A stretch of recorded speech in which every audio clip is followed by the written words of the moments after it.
কালকে আমরাও নমিনেশন দাখিল করেছি ভারতীয় জনতা পার্টি ত্রিপুরা মোটা আইপিএফটির তরফ থেকে। আর কংগ্রেস কমিউনিস্টের প্রার্থীও কালকে নমিনেশন দাখিল করেছে। ত্রিপুরার মানুষ একটা জিনিস লক্ষ্য করেছে, সেখানে সমস্ত কংগ্রেস কমিউনিস্টের নেতা ছিল, কিন্তু যিনি ত্রিপুরা রাজ্যের 4 বার মুখ্যমন্ত্রী, পলিট ব্যুরোর সদস্য মানিক সরকারকে দেখা যায়নি। কারণ কি?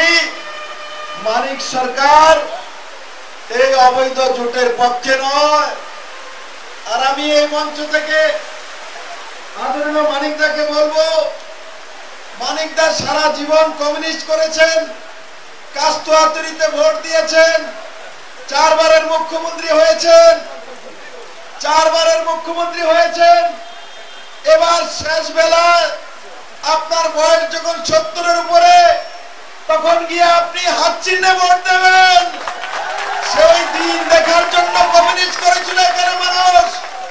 আপনার সেই চেহারা দেখার জন্য আমার তো বিশ্বাস হয় মানিকদের মতো মানুষ কংগ্রেসে ভোট দিতে পারবে না, আর হাত কাঁপবে।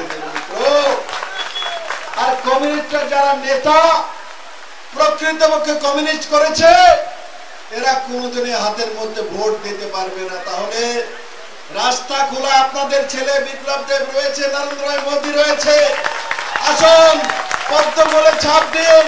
টিপরা মাথা যেভাবে পদ্ম বলে ছাপ দেবে, আমাদের হরেন্দ্র রিয়াং যেভাবে পদ্ম বলে ছাপ দেবে, মানিক বাবু আপনিও পদ্ম বলে ছাপ দেন। হাতে ছাপ দিয়ে কোনো লাভ হবে না, হাতে ছাপ দিয়ে কোনো লাভ হবে না। পদ্ম বলেই যদি আপনি ভোট দেন, তো ত্রিপুরার মানুষ আপনাকে ইজ্জত দেবে, সম্মান দেবে।